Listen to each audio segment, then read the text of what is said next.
Ok? Razão. Vamos dar uma relembradinha que é uma razão.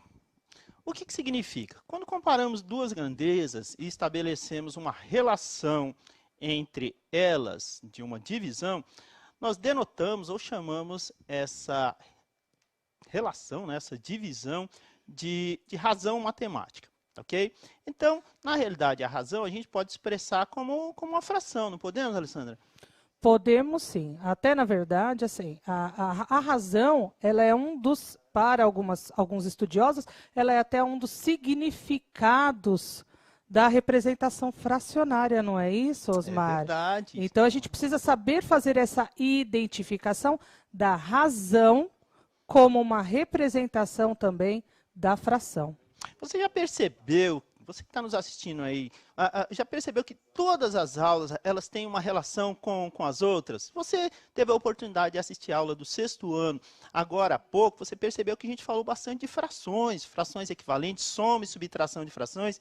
Então, tudo é planejado para que as aulas sejam correlacionadas. Então, o que acontece? Se você é do sétimo e consegue assistir, por exemplo, uma aula do sexto, muito bom.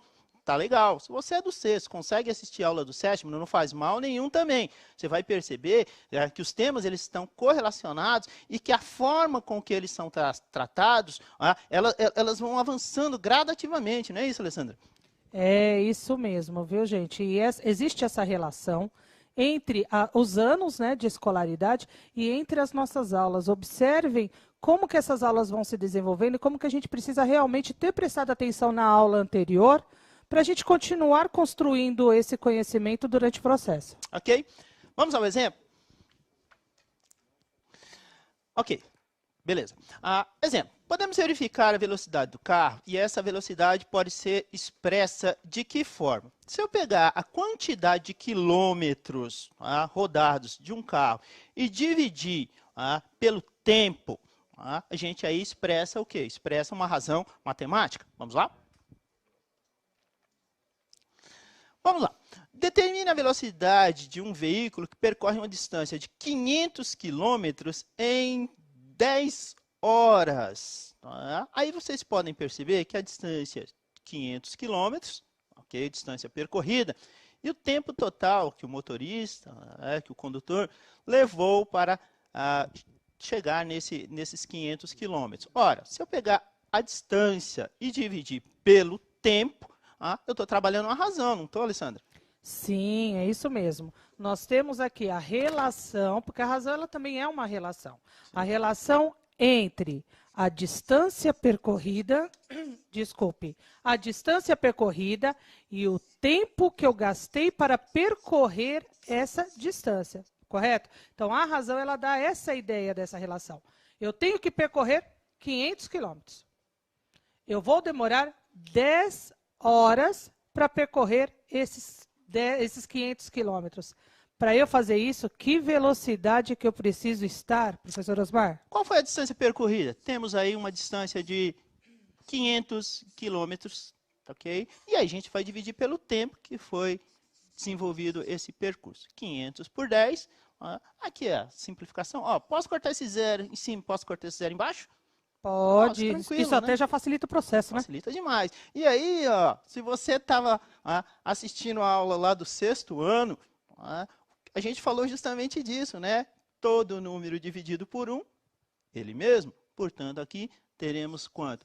50. Mas 50 o quê? Ele percorreu uma velocidade de 50 quilômetros por hora. Foi bem devagarzinho, foi na boa, né? Foi curtindo a viagem, não é isso? Oh, essa daí foi tranquilinha, eu Foi acho. tranquilinha. Próxima. É uma atividade, hein? É atividade. Tá? Vamos lá? Essa é de vocês. Em um dia de alta temperatura, Ana e Carlos irão encher uma piscina e sabem que precisam de 1000 litros de água, e que demora 2 horas para encher totalmente a piscina. Qual é o valor da vazão, ou seja, a quantidade de água que sai por minuto da torneira? É isso?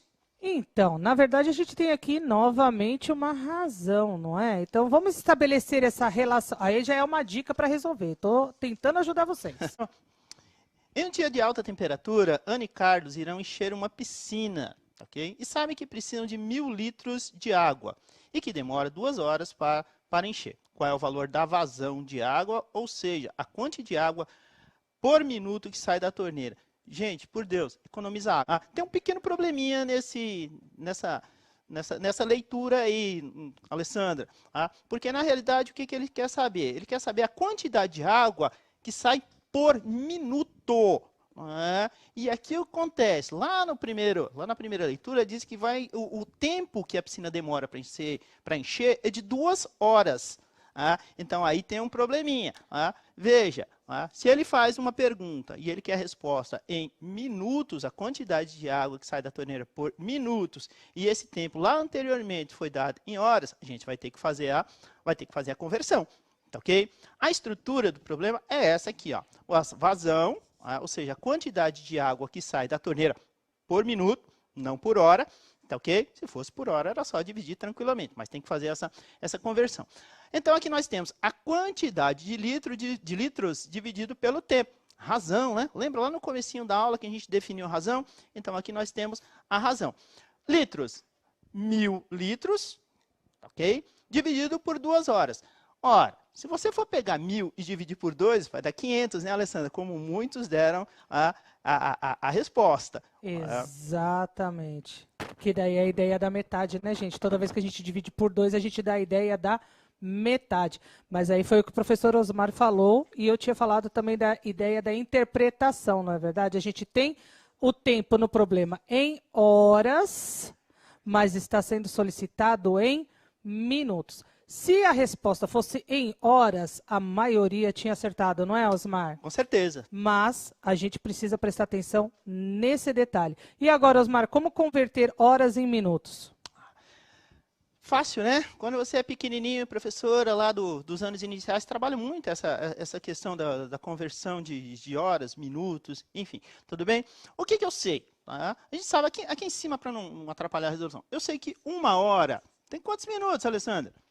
1 hora, se eu não me engano, são 60 minutos, não é isso? Legal, 60 minutos, ok? Bom, se 1 hora são 60 minutos, 2 horas serão... É o dobro. O dobro de 60, 120. Portanto, teremos 120 minutos.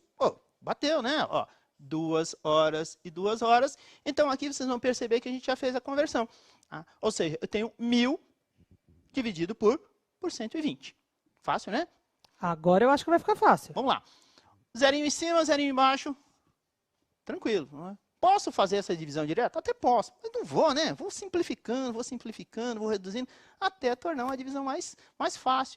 Então, vamos prosseguir? Então, aqui sobrou-nos quem? O 100 dividido por 12. Posso simplificar por 2, Alessandra? Pode, porque eles são múltiplos, não é verdade? Verdade. Então, aqui estamos... E divisores, na verdade. Divisores. Deixa eu arrumar essa frase. Divisores. Então, aqui eu estou dividindo por 2, ou seja, eu tenho 50 por 6. Isso. Não é isso? Ou seja, a cada 6 minutos, a torneira dispensa 50 litros. Mas ainda pode ficar mais simples, não pode? Eu acho que dá por 2 de novo, não dá? Por 2 de novo, não é isso? Então, olha as simplificações consecutivas aqui, até chegar na fração irredutível, não é isso? E na verdade, assim, por que a gente também está utilizando a divisão por 2? Que é uma forma de facilitar até o processo para quem tem dificuldade em achar os divisores comuns e também de resolver uma divisão. Então, isso vai ajudar bastante. Ok. Chegamos na próxima divisão, 50 dividido por 2, 25, 6 dividido por 2, 3. Aqui ela se tornou irredutível, concordam? Eu não consigo mais simplificar o numerador e o denominador da fração por um mesmo número. Então, partindo desse princípio, a gente não consegue mais. Nesse ponto, a fração se torna o quê? Nesse ponto, a fração se torna irredutível. E aí, como ela se tornou irredutível, não há muito o que fazer. O que eu sei nesse caso aqui, Alessandra? 25 sobre 3, mas ninguém fala que saiu 25 sobre 3 litros de água por minuto. É muito complicado, né? Não, 25 terços de água? Não, a gente ainda...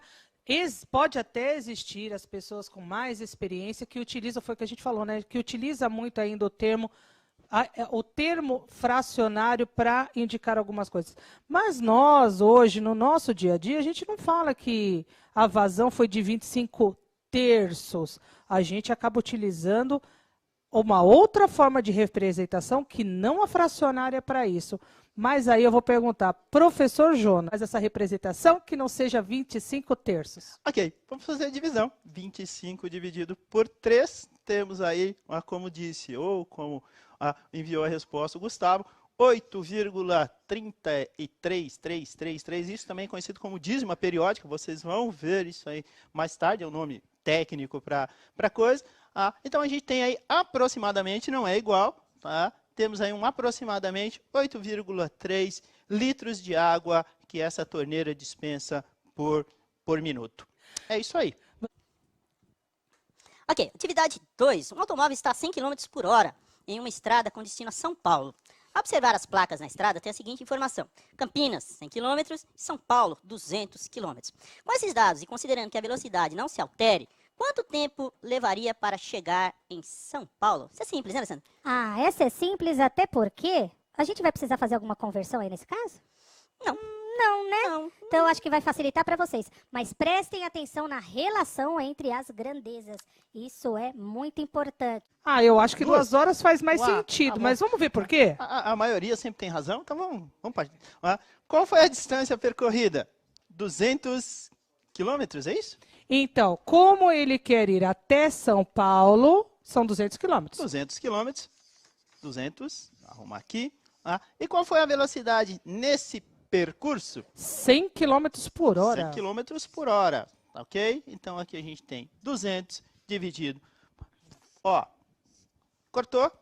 Gente, quando você corta esse zero, a gente usa essa expressão cortar o zero, mas na realidade você está dividindo por 10. Né? É essa a situação. A gente simplifica todo o processo, e acho que isso aí é comum, os professores, vocês devem usar esse mecanismo também, mas na realidade, quando você corta, entre aspas, aí, né, esse zero em cima e esse zero embaixo, na realidade você está fazendo uma divisão por 10. Tá? Cortei mais uma vez. Divido por 100? Dividir por 100, né? Dividir por Boa. 10 duas vezes. Tá? Então, 10 vezes 10, então eu dividi por 100. E aí a resposta é aquela que o pessoal escreveu aí com bastante coerência. Ok? Próximo. Atividade 3 para vocês, gente. Vamos trabalhar. Lauro pretende fazer uma poupança guardando todo mês R$100. Tudo bem? Após um ano economizando, pretende usar apenas 3/8 para comprar um presente. Quanto ele poderá gastar? Pois é, então vamos lá, gente, prestando atenção, correto? R$100 na poupança, economizando durante um ano, ele vai gastar 3/8. Abraço. Vamos resolver? O Lauro pretende fazer uma poupança guardando todo mês os R$1.000. Após um ano economizando, pretende usar apenas 3/8 para comprar um presente. Bom, aqui a gente pode pensar assim, se ele economiza R$100 durante um ano, ok? Então eu tenho 100 vezes 12, durante um ano eu vou ter quantos? R$1.200. Como a gente vai utilizar apenas 3/8, ou seja, uma fração desse valor, eu vou pegar os 1.200, ok? E vou dividir por quanto? Vou dividir por 8 partes. Em 8 partes, ok? Fazendo esse cálculo aqui, a gente vai chegar à conclusão R$150. Tranquilo, gente?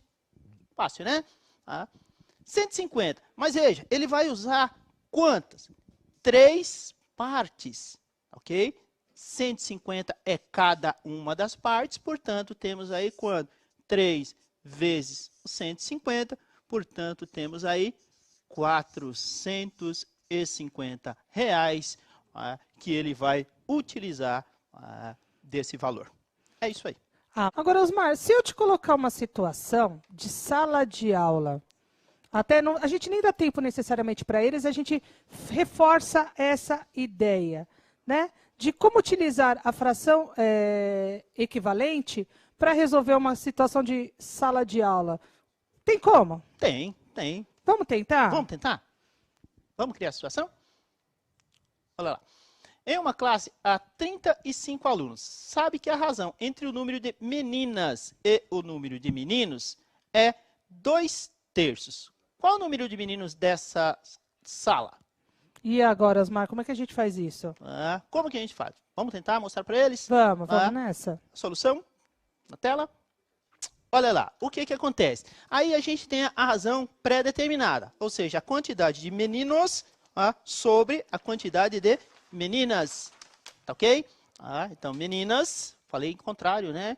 Então, meninas e meninos, tá? Vamos usar um símbolozinho da biologia, posso? Eu acho que dá, hein? Posso, né? Então, aqui, ó, as meninas, olha lá, e os meninos. Ó. Se acostuma com isso também, gente, vocês vão usar, tá ok? Quantidade de meninas, qual a fração? 2/3, 2 para 3. 2 para 3, ok? E aí, a gente vai assim. Se eu multiplicar por 2, eu vou encontrar quem? 4/6, concordo? Se eu multiplicar a fração original por 3, eu vou encontrar quem? 6/9, concordo? Se eu multiplicar a fração original por 4, eu vou ter quem? 8/12. Isso, 8/12. 8/12. Ainda multiplicando a fração original por 5, eu vou ter quem? 10 15avos. 10, 15avos. Se eu multiplicar por 6, 12, 18avos. 12, 18 avos, tá ok? E aí, o que a gente vai perceber aqui, ó? Toda vez que você somar o numerador e o denominador, você vai encontrar o valor total, certo? Já chegamos aonde aqui? Chegamos no 30. No 30, certo? A próxima fração seria qual? Pensando em equivalência.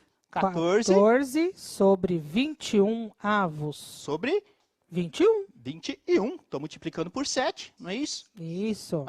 14 sobre 21. E aí, o que você vai perceber? Se eu somar numerador e denominador, eu vou encontrar quantos? Os 35 alunos que a gente precisava, certo? Portanto, aqui temos a fração. Tudo bem, gente? Ok? A nossa aula está terminando. Agradecemos muito a participação de todos. Trabalhe, faça os exercícios e até a próxima aula. Alessandra? Gente, obrigada.